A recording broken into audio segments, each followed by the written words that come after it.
শয়তান কি মৃত ব্যক্তির রূপ ধারণ করতে পারে? জি, শয়তান নানাবিধ রূপ ধারণ করতে পারে, অনেক সময় অনেক রূপ সে ধারণ করতে পারে। শয়তান মানুষের প্রত্যেক রগে রগে চলতে পারে, অতএব সে চাইলে ধারণ করতে পারে। কিন্তু আল্লাহ রাব্বুল আলামিন তার ধোঁকা থেকে বাঁচানোর জন্য ইমানদারকে সহযোগিতা করবেন। সুতরাং মৃত ব্যক্তির রূপ ধরলেও, স্বপ্ন দেখালেও আল্লাহর সাহায্যে ইমানদারদেরকে সে পূর্ণ গাফেল কখনো করতে পারবে না ইনশাআল্লাহ। একজন প্রশ্ন করেছেন, তাকবীরে তাহরিমায় হাত তুলবো কখন?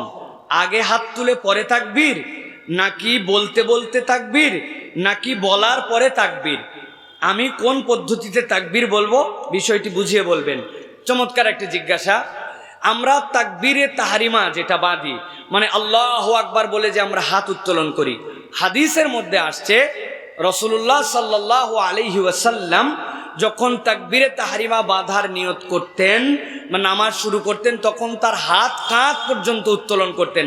তো হাত আলটিমেটলি এই পর্যন্ত উঠলে আমাদের কানের লতি বরাবর হয়ে যায়। অতএব এটাই হচ্ছে আসাহ, সবচেয়ে সহির কাছাকাছি। আপনি ইশারা করলেও হয়ে যাবে, কিন্তু কাঁধ পর্যন্ত উঠানো, হাত এই পর্যন্ত। এরপরে হাদিস অনুযায়ী যেটা বোঝা যায়, এই যে তিনটা আমল, আপনি তাকবীর বলতে বলতে হাত তুলছেন, আপনি হাত তোলার পরে তাকবীর বলছেন, অথবা তাকবীর বলার পরে হাত তুলেছেন, তিনটাই জায়েজ। তবে হাদিস আমাদেরকে বলতেছে রাসূলুল্লাহ সাল্লাল্লাহু আলাইহি ওয়াসাল্লাম কি করতেন? নবী করিম সাল্লাল্লাহু আলাইহি ওয়াসাল্লাম রাফা ইয়াদাই হাত্তা তাকুনা হাযওয়া মানকাবাই, তার কাঁধ পর্যন্ত তার এই হাত উঠত। এরপরে রাসূলুল্লাহ সাল্লাল্লাহু আলাইহি ওয়াসাল্লাম সুম্মা কাব্বারা, তার মানে বোঝা যায় হাতটা আগে উঠায়া প্রস্তুত হয়ে তাকবীর বলতেন আল্লাহু আকবার। এইটা বলার পর এরকম করে হাত বাঁধতেন। এখন আমাদের অনেকে অনেক ধরনের আল্লাহু আকবার বলে অনেকে এরকম হাত ছেড়ে তারপর আবার বাঁধে এরকম করে, এইটা নয়। আপনি হাত তুললেন, আল্লাহু আকবার বললেন, এরপরেও হাত বাঁধলেন। তবে আল্লাহু আকবার বলতে বলতে হাত তোলা, অথবা হাত তোলার আগে আল্লাহু আকবার বলে হাত তুলে হাত বেঁধে নেওয়া, তিনটাই জায়েজ। তবে হাদিসের আলোকে হাত উঠানোর পরে তাকবীর বলা, এটা হচ্ছে আমাদের জন্য সুন্নাত, এটা হচ্ছে আমাদের জন্য আসাহ। তিনি আরেকটা প্রশ্ন করেছেন, জমিনে হাত লাগিয়ে সিজদা থেকে কিয়াম করলে নামাজ কি মাকরু হবে? বুঝতে পারছেন আপনারা প্রশ্নটা? আপনি সিজদায় গেছেন, সিজদা থেকে আপনি উঠবেন, এখন উঠার সময় আমি জমিনে একটু ঠেস দিয়ে আস্তে করে কোমর একটু উঠাই, তারপরে উঠলাম, এটা কি মাকরু কিনা? জি, আপনি সঠিক জেনেছেন। আপনার যদি শক্ত সামর্থ্য মানুষ হন, আপনার যদি শারীরিক কোনো অসুবিধা না থাকে, তাহলে সিজদার থেকে উঠে হাঁটু ধরে আপনি উঠে আসবেন, জমিনে ভর দিয়ে ঠেলা দিয়ে উঠবেন না, এটা কারাহাত। তবে এরকম যদি কেউ করেনও, ভুল করেই করেন আর অভ্যাসগত করে ফেলেন, নামাজ হয়ে যাবে, কিন্তু একটা অপছন্দনীয় পদ্ধতিতে নামাজ হবে। যেরকম সিজদার সময় আপনারা অনেকে একটা ভুল করেন, আমরা করে থাকি, সিজদা যখন দেই হাত দুটাও গেছে, এই হাত কনুই পর্যন্ত মাটিতে বিছাই দিয়ে সিজদা দেয়, দেয় না ভাই? এটা একটা মাকরু। সিজদা আপনার হবে, কিন্তু সিজদার পদ্ধতি এইটা নয়।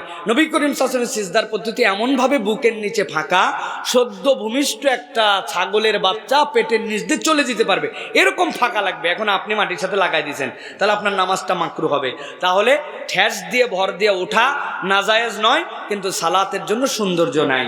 কিন্তু একজন মুরব্বী বেচারে উঠতে পারেন না, উনি কি করবে? এভাবে উঠতে লাগলে তো পড়ে যেতে পারেন। উনি ভর দিয়ে ঠেস দিয়ে উঠবেন, কিন্তু এটা বলা হচ্ছে সুস্থ স্বাভাবিক মানুষের জন্য। 19 টাকার এমবি ও 29 টাকার মিনিট কার্ড 20 টাকা ও 30 টাকা কাস্টমার দিচ্ছে ও দোকানদারও নিচ্ছে, এ বিষয়ে যদি বলতেন এই ব্যবসা কি জায়েজ আছে?